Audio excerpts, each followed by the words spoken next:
A very good evening and welcome. This is News First Weekend Primetime News here on MTV Sports. I'm Ramesh Thirukalbandanga. Let's start off with a look at your headlines this evening.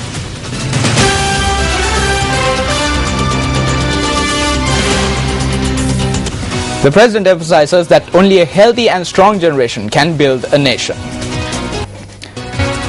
Attack on a TNA meeting in Kilinochchi. The Colombo Traders Association charges that they face difficulties due to the acts of officials from the CAA.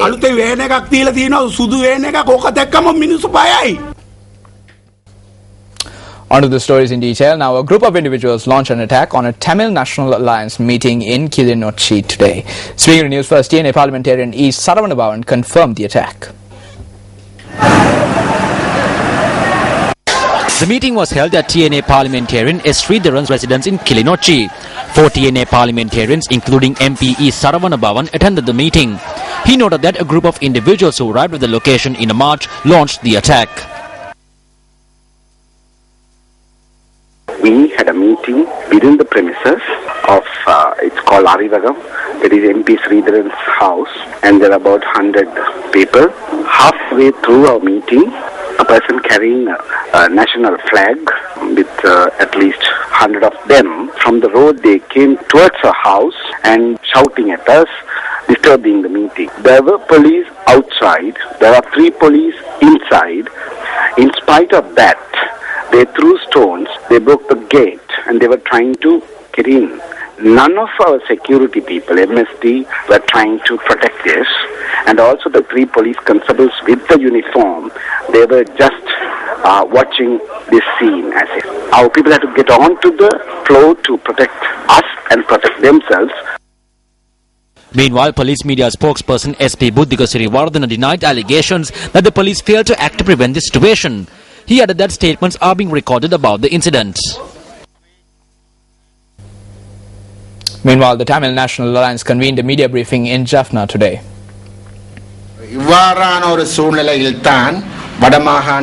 We have to speak about an election in the northern province in such a backdrop. One begins to question whether a suitable environment is present to meet the public and hold discussions with them. A situation has arisen where parliamentarians are unable to meet with their people. Today we speak of human rights violations and democracy. Many individuals say that there is democracy in the northern province. However, today's attack goes to show that acts of violence still take place in the area.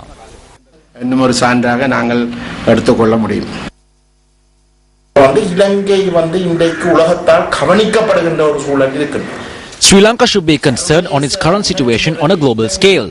Sri Lanka is a very important nation internationally. In this backdrop, the TNA office was attacked. There is no point in discussing this or even condemning this because there will be no benefit. We should understand the situation and also understand how to avoid such situations. This is our view.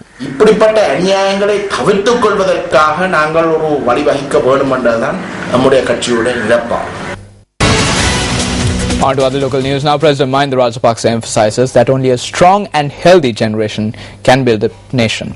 The President expressed this view at an event held to declare open the Korea-Sri Lanka Friendship Hospital in Godagama, Mathura. A sum of 1,270 million rupees was spent for the construction of the hospital. The first event sports medicine unit at the southern province was also established at this hospital. The President inspected the emergency room and the maternity and pediatric unit at the hospital. We have spent a large sum of money to establish the free health service across Sri Lanka. We are of the view that there needs to be a healthy generation in this country. We believe that only a healthy and strong generation can build a nation. Join us in this task. We wish to remind that we will move forward by safeguarding the free education and free health service.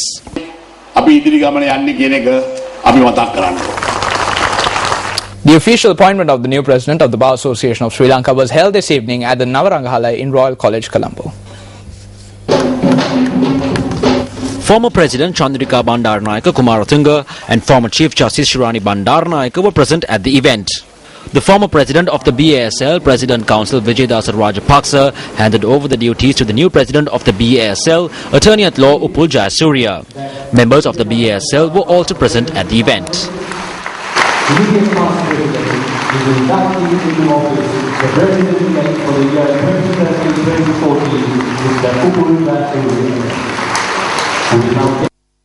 The executive summary of the report titled A Crisis of Legitimacy, the Impeachment of Chief Justice Shriyani Bandaranaike. Well, we will have the views expressed during this event later on in the news. In the meantime, the executive summary of an International Bar Association Human Rights Institute report highlights that the impeachment of Chief Justice Dr. Shriyani Bandaranaike was unlawful. The executive summary of the report titled A Crisis of Legitimacy, the Impeachment of Chief Justice Shriyani Bandaranaike and the Erosion of the Rule of Law in Sri Lanka was released yesterday. The executive summary notes that the impeachment undermined public confidence in the rule of law and threatened to eviscerate the Sri Lankan judiciary as an independent guarantor of constitutional rights. The report has submitted several recommendations to Sri Lanka to rectify the situation. Key among them are taking immediate steps to reverse the impeachment and replacement of Chief Justice Shriyani Bandaranaike consistent with the Sri Lankan constitution and extant rulings of the Court of Appeal and Supreme Court, drawing up a code of conduct for judges, taking into account principles set out in international instruments, including the Bangalore Principles of Judicial Conduct and the Latmia House Guidelines, repealing the 18th Amendment to the Constitution and taking steps to create a body independent of the President and responsible for the appointment of all senior officials and judges in Sri Lanka. The delegation of the International Bar Association's Human Rights Institute that compiled this report included the former Chief Justice of Nigeria as well as the first UN Special Rapporteur on the independence of judges. The delegation conducted their investigation through telephone conversations and via the internet as the Sri Lankan government did not permit an investigation to be conducted in Sri Lanka. The International Bar Association's Human Rights Institute calls on the Commonwealth Secretariat to carefully consider their report when deciding on how to proceed with the arrangements for the upcoming Commonwealth Heads of Government meeting. Incidentally, the Institute has conducted more than 45 fact-finding missions across the world and they have been rejected entry into a country only on one previous occasion. Well, as promised, here are some of the views expressed during the official appointment of the new President of the Bar Association of Sri Lanka.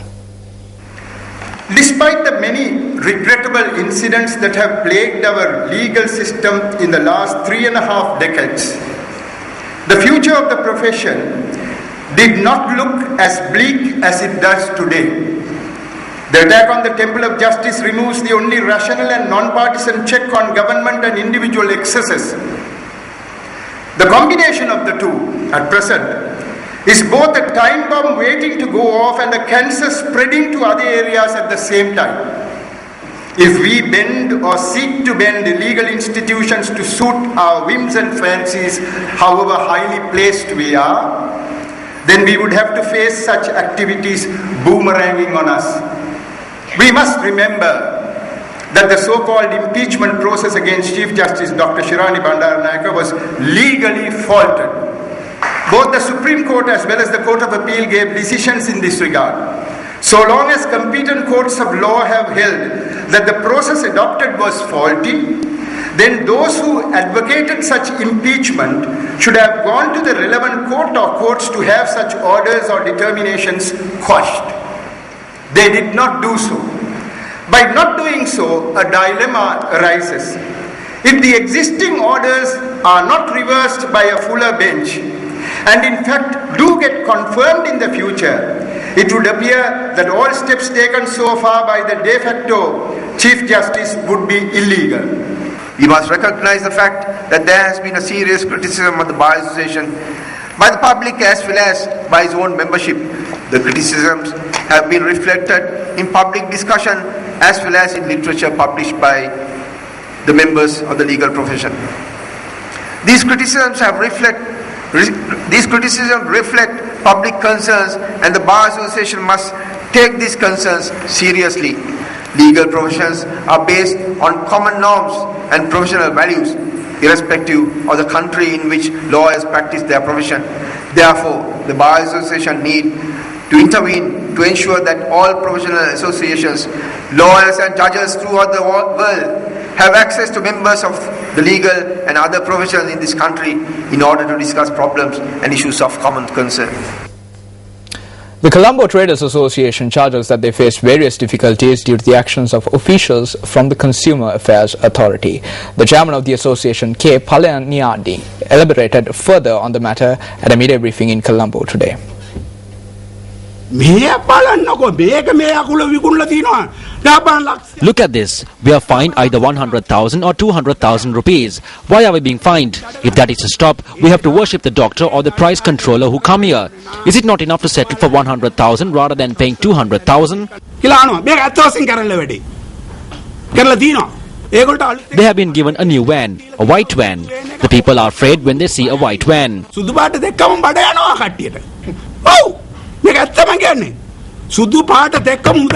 the traders see the white van, they go inside. They tell the managers to stall them and send them away with something. I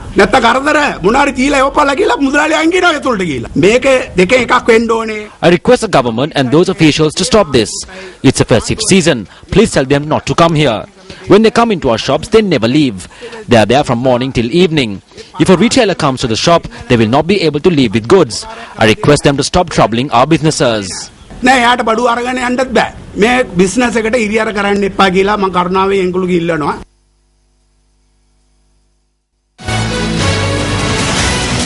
back to the news. During an interview with India's Lok Sabha TV, Sri Lankan High Commissioner to India Prasad Karivasam emphasized that Sri Lanka still suffers from global Tamil diaspora campaigners who are still wedded to the concept of Tamil Elam. Right. We suffer from the global Tamil diaspora campaigners who are still wedded to the concept of Tamil Elam. They need to take a paradigm shift and go towards a system where Tamils, Sinhalese and Muslims in our country share equal rights, feel equal. Yeah. That is our project. Right. And we want our friends in Tamil Nadu, especially the leading politicians, to understand our effort and to support us. Right. We think that we must be left to our means of creating homegrown solutions for our development and for accommodation of each other and for political solutions for all the issues. We have to find the best constitutional model that will work in Sri Lanka. That will give sufficient powers to the provinces and sufficient power sharing at the center. Meanwhile, Indian authorities have beefed up security at Sri Lankan institutions in Chennai. The acting Sri Lankan Deputy High Commissioner in Chennai, Amir Ajwal, said that this measure was taken due to the continuous protests against Sri Lanka. We are monitoring the situation. We hope that after some time this situation will calm down. I still say that visits to Tamil Nadu should be postponed due to the uneasy situation over here.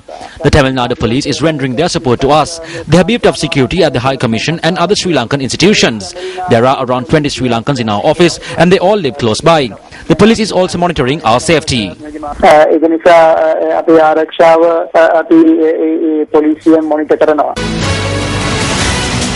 Holi, the traditional Indian festival, was held at the Mount Lavinia beach today. The event was held under the auspices of the Indian High Commissioner to Sri Lanka, Ashok K. Kanta. Indians living in Sri Lanka also took part in the festivities. Traditional Indian dances were performed while Indian sweetmeats were also served during the festivities.